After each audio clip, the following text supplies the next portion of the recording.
Army training exercise lasting for 2 months across 7 states called Jade Helm 15 is underway. 500 paratroopers jump into a nearby field. It's part of Jade Helm training. It is a preparation for martial law. We reach out to the guys that we know. They volunteer their land. And why does this leaked map of the Jade Helm exercise show Texas, Utah, and part of California as hostile territories? It's a document, but it doesn't have any context or subtext associated with it. Governor Greg Abbott asked the Texas State Guard to monitor Jade Helm. He has been very pleased with the progress of the training exercise.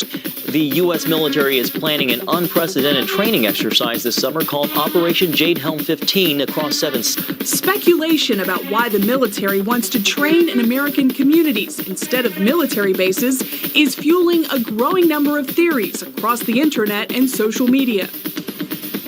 So how counties were picked in Texas comes down to this. The land was volunteered by the private landowner. They came to us.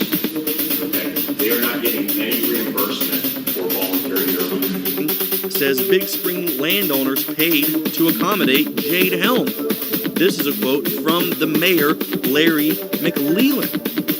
What do Arizona, Utah, Nevada, Texas, New Mexico, California, and Colorado all have in common? From July 15th to September 15th, each of these states will be part of a gigantic military exercise held by Uncle Sam on U.S. soil. In fact, one of the biggest in U.S. history. Ladies and gentlemen, we're talking about Jade Helm 15.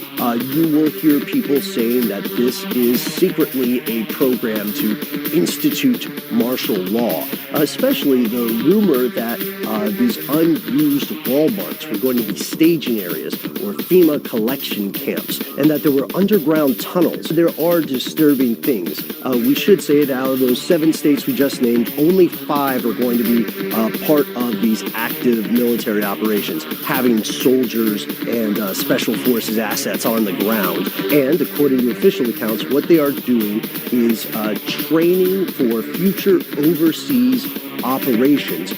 Essentially, you could say this is a dress rehearsal for a war. Or when you see most of the commonplace reports of this sort of stuff, you see the tip of the iceberg and not the big explanation under the water, beneath the surface, about why this stuff is occurring. Jade Helm is a challenging 8-week joint military and interagency unconventional warfare exercise conducted throughout Texas, New Mexico, Arizona, California, Nevada, Utah, and Colorado. Complaints are that there might be people going around carrying blanks in their guns, and this has the population of these areas worried.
Once we get to the core of the economic drivers and making sure that we've got issues of infrastructure being able to be taken into account, and acknowledging that so much of the environmental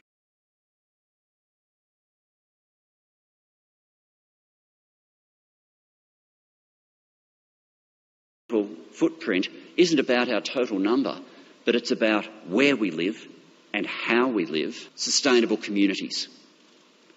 The right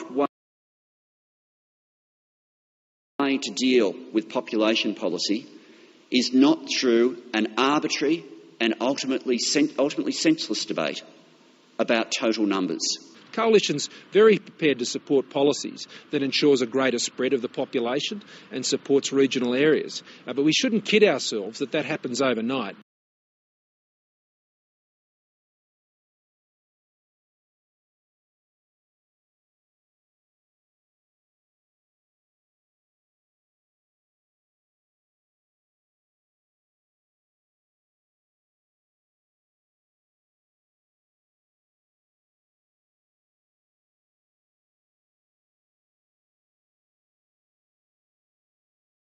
And we shouldn't kid ourselves that absolves a government from the responsibility of seeking to manage things that were within its control, which is obviously the migration program. The philanthropist and entrepreneur Dick Smith made his first fortune selling consumer electronics.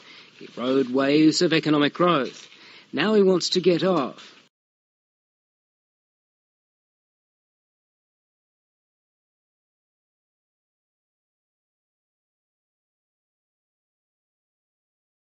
I've benefited from the growthy economy without any doubt more than most people, but I've come to realise that it's going to destroy Australia and the world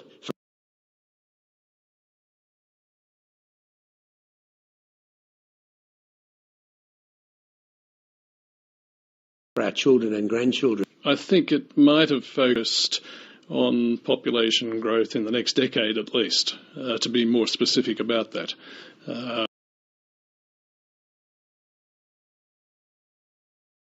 Decade, it's pretty clear that migration is going to remain relatively high. If we're going to have 250,000 new jobs in Australia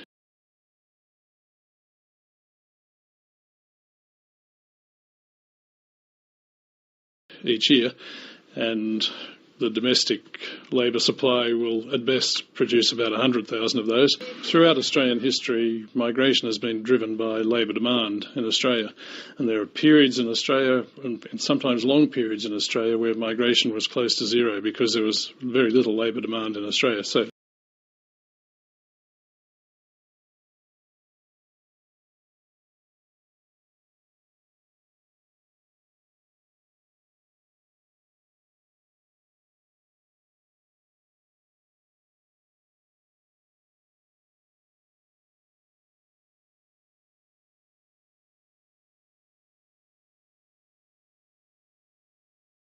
say in the 1930s, but also mid-1970s, early 1990s.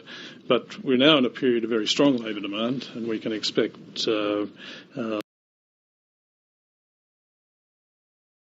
lots of migration as a result of that. If you were to set targets 5 years ago, it would have been done without knowing anything that we're about to have a global financial crisis, nor understand boom Mark II, where the dollar would end up, where our terms of trade would go.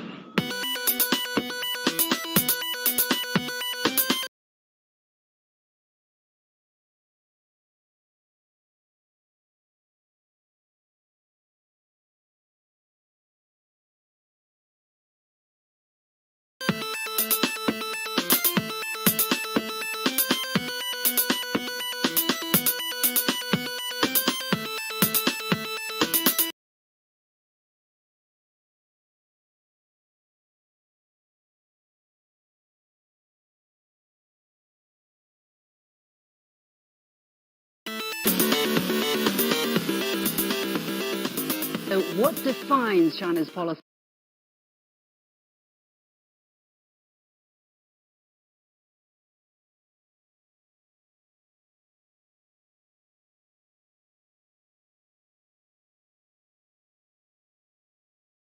policy in this, and how can it help fulfill the UN Sustainable Development Goals? That China wants to be a staunch safeguard and contributor